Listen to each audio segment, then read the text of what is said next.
The bet started exactly the way most terrible ideas do, with laughter, cheap pizza, and one sentence nobody was supposed to take seriously.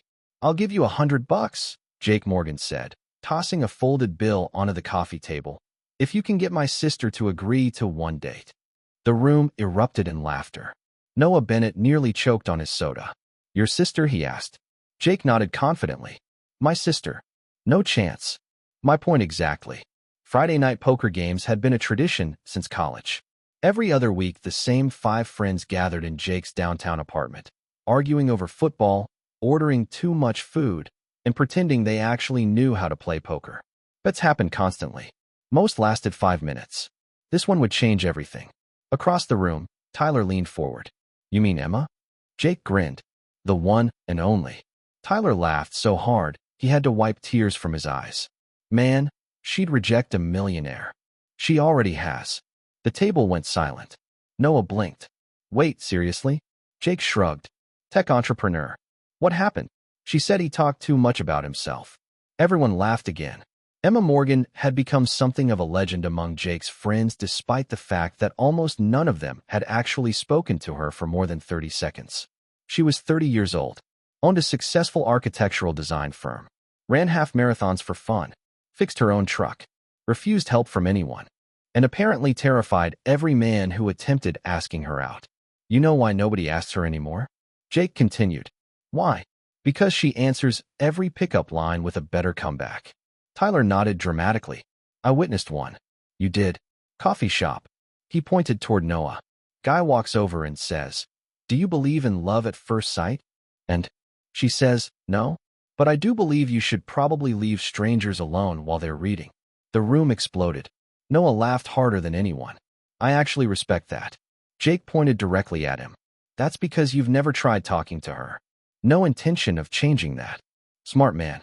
Jake slid the $100 bill across the table. "So the bet stands." Noah pushed it back. "I'm not betting on people." "Why not?" "Because your sister isn't a challenge." Jake raised an eyebrow. "Oh, she's a person." For just a second, the room became unexpectedly quiet. Jake leaned back. "That's exactly why you'd have the best shot." Noah frowned. "What? You've never once asked about what she looks like." "I know what she looks like." "No." Jake smiled knowingly. "You asked what she does." Noah shrugged. So every other guy starts with." Jake lowered his voice dramatically. "Is she hot?" Everyone laughed again. "But you," Jake pointed at him. "You asked whether she still designs hospitals." Noah smiled. "Architecture's interesting." Jake stared for another moment before shaking his head. "I swear you're 80 years old." "I'm 29. Mentally. 85. The conversation moved on. Cards were dealt. The bet seemed forgotten. Until Noah stood to leave 2 hours later. Jake walked him to the apartment door. "You know?" Noah sighed. "We're really coming back to this." Jake smiled. "I'm just curious. About if you happen to meet Emma somewhere." "I won't. But if you did." Noah grabbed his jacket. "I'd probably say hello. And if she wanted to keep talking." Jake waited. "I'd keep talking. And if she didn't, I'd wish her a good day." Jake laughed. "You're impossible." "So I've been told." Saturday morning arrived with crisp autumn air and sunlight spilling across the quiet streets of Brookhaven. Noah's weekends rarely involved sleeping late. By 8 o'clock, he was already loading lumber into the back of his truck outside Harper's Hardware. His grandfather had taught him that if you wanted peace, you built something. Birdhouses, bookshelves, garden benches. Anything made with your hands reminded you life could still improve. As Noah secured another bundle of cedar boards, he noticed someone struggling near the parking lot entrance. A pickup truck refused to start. The driver climbed out. Dark jeans, brown work boots, gray hoodie, long chestnut hair pulled into a messy ponytail. She lifted the hood confidently before studying the engine without the slightest sign of panic. Noah watched for a second. Not because she was beautiful, though she undeniably was. Because she looked determined. After another unsuccessful attempt, he walked over. "Need a hand?" Without looking up, she answered. "I've got it." Calm, confident, not rude, just certain. Noah nodded. "Fair enough." He turned to leave. "Actually," he looked back. She sighed.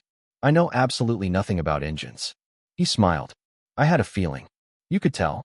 "You opened the windshield washer cap." She froze. "I did." You did. She laughed. The kind of laugh that surprised even her. That's embarrassing. I promise the truck isn't judging you. She stepped aside. You know trucks? I know old Fords. He spent less than 2 minutes tightening a loose battery terminal. The engine roared to life immediately. She looked genuinely impressed. That's it. That's it. I was convinced I'd need a tow truck. Sometimes life likes simple answers. She closed the hood before turning toward him properly for the first time. Green eyes. Confident smile. A tiny scar near her left eyebrow. Something about her seemed strangely familiar. I'm Emma. Noah's smile disappeared for exactly 1 second. Emma? She nodded. Emma Morgan. For a moment. Jake's laughter echoed inside Noah's head. I'll give you $100 if you can get my sister to agree to one date. Noah almost laughed aloud. Of all the hardware stores, of all the Saturday mornings, of all the impossible coincidences, he had just fixed Jake Morgan's truck. Neither of them had any idea. This wasn't the beginning of a bet anymore. It was the beginning of a story that would change both of their lives forever. Emma leaned against the side of her truck, folding her arms as she watched Noah close the hood with the confidence of someone who had repaired far more than loose battery cables in his life. Well, she said with a crooked smile, I guess I owe you something. Noah wiped his hands on an old shop rag before tossing it into the bed of his pickup. You don't owe me anything. She tilted her head. You just saved me from spending half my Saturday waiting for roadside assistance. I tightened one cable. Still counts. She reached into her wallet and pulled out a $20 bill. Noah immediately shook his head. Not happening. Why? Because my grandfather would have haunted me for taking money after a 5-minute repair. Emma laughed softly. Your grandfather sounds intimidating. He was. Noah smiled at the memory. He also believed that if you have the ability to make someone's day easier, you should. Emma slowly lowered the bill. That's surprisingly rare these days. Maybe. Most people would have charged me. Most people probably know more about business than I do. She studied him for a second, curiosity replacing amusement. You're different. Noah laughed. That's either a compliment or an insult. I haven't decided yet. Before either of them could continue, Noah's phone buzzed. The screen lit up with Jake's name. Noah instinctively silenced it. Emma noticed. You going to answer that? It can wait. Girlfriend? No. Work? Unfortunately. She nodded. Then definitely don't answer it. They both laughed. For reasons neither could explain, conversation flowed with unusual ease. They wandered toward the hardware store entrance together without either person suggesting it. Emma grabbed a shopping cart. You're renovating something? Noah nodded toward the cedar boards in his truck. Building a porch swing. For yourself? For my mom. Emma smiled. That's sweet. She'd never buy one. Too practical? Exactly. Emma stopped walking. I know that personality. Noah looked at her knowingly. Your brother? She rolled her eyes dramatically. Jake thinks practicality is a personality trait. Noah almost answered before realizing he'd have to explain how he knew Jake. Instead, he asked carefully, You too close? Emma sighed with a smile that carried years of sibling history. Depends on the day. That's every brother and sister. He's annoying. Probably. Immature. Possibly. Leaves dirty dishes in the sink. Noah laughed. Definitely your brother. Emma looked at him suspiciously. How do you know that? Noah froze for half a second. Too late. Lucky guess. She narrowed her eyes playfully. You're terrible at lying. I try not to practice. She kept walking but didn't press the issue. Something told her there was more to the story. Inside the store, they drifted into separate aisles before unexpectedly meeting again near the paint section. Emma struggled to lift a 50-pound bag of concrete mix from a shelf. Before Noah could stop himself, he stepped forward. I've got it. She raised an eyebrow. I can lift concrete. I know. Then why are you helping? Because lifting it together is faster. Emma considered that answer.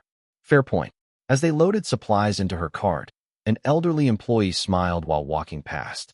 You two fixing up your first house together? Emma and Noah answered at the exact same time. We're not together. Their voices overlapped perfectly. The employee chuckled. That's usually how it starts. He disappeared down the aisle before either of them could respond. Emma stared after him. Does that happen often? Noah rubbed the back of his neck. More than you'd think. Interesting. Not really. A little. They reached the checkout together. Emma insisted on paying for her supplies while Noah loaded the heavy bags into the back of her truck anyway. You really don't let people do things alone, do you? She asked. Only when I happened to be standing nearby. She closed the tailgate. You're impossible to argue with. I've heard that before. She leaned against the truck, studying him again. Can I ask you something? Sure. What do you do? Furniture restoration. Seriously? Weekends. And weekdays. Noah smiled. Financial analyst. Emma blinked. You're kidding. No. I own an architecture firm. Congratulations. No. I mean, she laughed. I spend half my life working with financial consultants. My condolences. She laughed harder than she expected. You're funny. Don't spread that around. Why not? People might expect consistency. For the next 20 minutes they stood in the parking lot talking about work, old houses, woodworking, architecture, Chicago winters, favorite coffee shops, and why neither of them understood people who voluntarily woke up before sunrise to run marathons. Noah noticed something almost immediately. Emma wasn't cold. She wasn't difficult. She wasn't intimidating. She simply valued honesty over impressing people. Then her phone rang. She glanced at the screen. Speaking of annoying brothers. Noah smiled. Jake, how'd you know? He realized he'd done it again. Emma stared. Okay, she said slowly. Now you're definitely explaining. Noah sighed dramatically. Promise not to be disappointed? Depends. Jake and I have been best friends since freshman year of college. Emma's eyes widened. You're Noah? He nodded once. She stared for nearly 5 seconds before laughing so hard she had to lean against her truck. Oh, this is unbelievable. Noah looked confused. What's funny? Emma wiped tears from her eyes. Last night. She laughed again.